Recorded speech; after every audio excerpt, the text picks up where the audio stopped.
السلام علیکم دوستوں آج سے 1450 سال پہلے عرب کی سرزمین جہالت اور گمراہیوں کا گڑھ ہوا کرتی تھی۔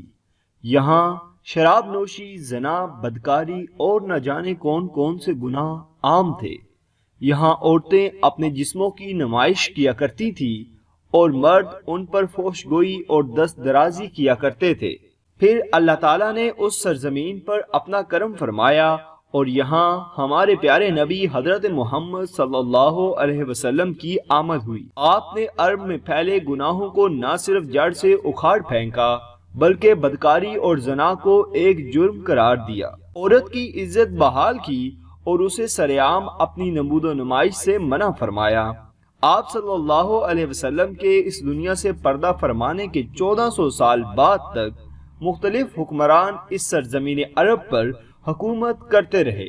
لیکن کسی بھی اچھے حاکم نے آپ صلی اللہ علیہ وسلم کی بتائی شریعت سے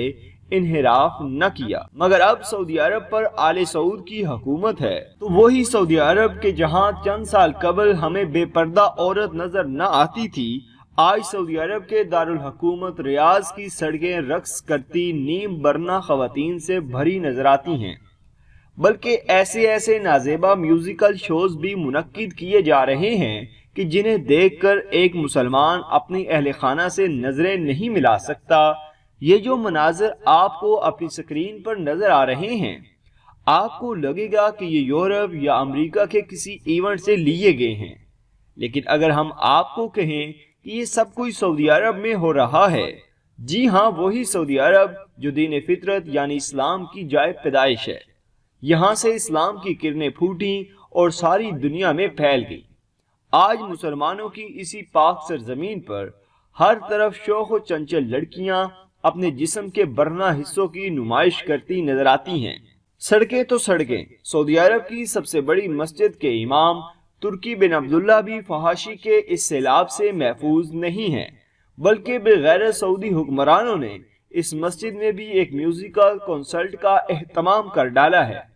نبی اکرم صلی اللہ علیہ وسلم نے قیامت کی جو علامات بتلائی ہیں، ان کے مطابق لوگ بہت سے گناہوں اور برائیوں کا ارتکاب مہذب اور شائستہ ناموں سے کریں گے۔ شراب نوشی کریں گے مگر نام بدل دیں گے، سود خوری کریں گے مگر اس کو نام کچھ اور دیں گے۔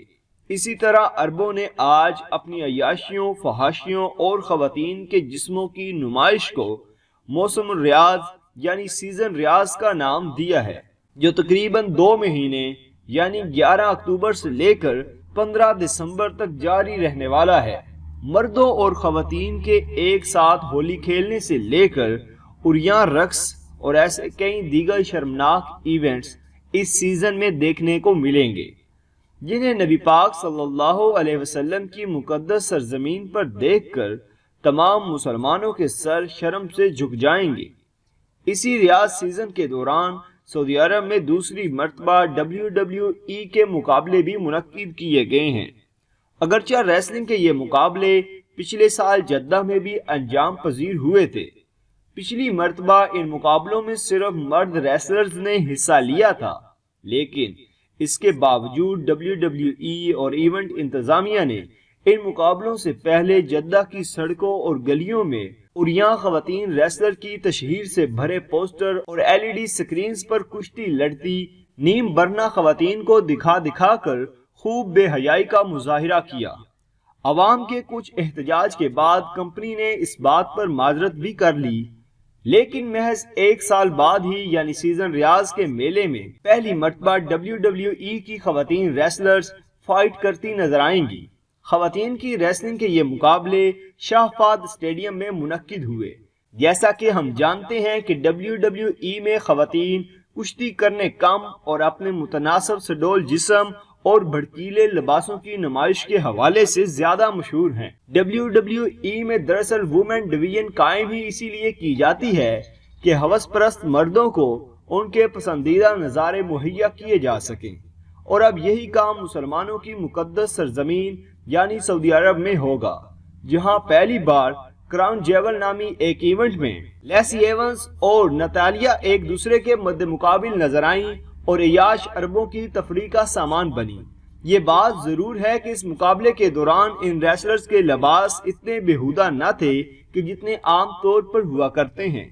مگر عربوں کی تبدیلی کی رفتار اور سعودی عرب میں تیزی سے پھیلتی بے حیائی کے باعث وہ دن بھی دور نہیں کہ جب یورپ اور امریکہ کی طرز کی بڑھنا کشتیاں لوگوں کو دیکھنے کو ملیں گی۔ سیزن ریاض کے مختلف شوز اور مقابلوں کو دیکھنے والے مردوں کے ساتھ ساتھ مسلمان خواتین بھی تشریف لائیں گی، لیکن دیکھنا یہ ہوگا کہ کیا مسلمان معاشرہ اپنے خاندان کے ہمراہ بے غیرتی کے ایسے مظاہرے برداشت کر پائے گا۔ اس کے علاوہ جب ہم عمرہ یا حج کرنے سعودی عرب جاتے ہیں تو محرم خاتون یا محرم مرد کی پابندی کا سامنا کرنا پڑتا ہے، جبکہ ریاض سیزن نامی اس ایونٹ میں شامل ہونے کے لیے دنیا بھر سے افراد کی آمد پر کسی محرم یا نامحرم کی کوئی شرط نہیں ہے، اور سعودی حکومت کے مطابق یہاں نامحرم مرد و خواتین ایک ساتھ ہوٹل کا ایک کمرہ کرائے پر بھی لے سکتے ہیں اور اس میں رہ بھی سکتے ہیں۔ انتہا تو یہ ہے کہ سعودی حکومت نے اس میلے میں جانے اور اس سے لطف اندوز ہونے والوں کے لیے جو فیس ٹورسٹ ویزا کے لیے مختص کی ہے وہ اس فیس سے کہیں زیادہ کم ہے جو ایک مسلمان عمرے اور مقامات مقدسہ کی زیارت کی غرض سے ویزا حاصل کرنے کے لیے ادا کرتا ہے۔ اگر میں سچ کہوں تو عرب کا یہ ملک آج پھر سے وہی 1450 سال پرانے منظر پیش کر رہا ہے جو حضور صلی اللہ علیہ وسلم کی آمد سے پہلے پیش کیا کرتا تھا، انتہائی دولت مند ترین ہو کر بھی ارد گرد کے مسلمانوں کے درد اور زخم سے بے خبر لہو لعاب اور عیاشیوں میں مصروف عربوں کو اللہ تعالی ہدایت دے اور امت کی حالت پر رحم فرمائے، آمین۔ تو دوستو یہ تھی ہماری آج کی ویڈیو۔ آپ کو ہماری آج کی یہ ویڈیو کیسی لگی کمنٹ باکس میں اپنی رائے کا اظہار ضرور کیجیے گا، اور ہمارا چینل سبسکرائب کرتے ہوئے ساتھ موجود گھنٹی کا بٹن بھی دبا دیں۔ شکریہ۔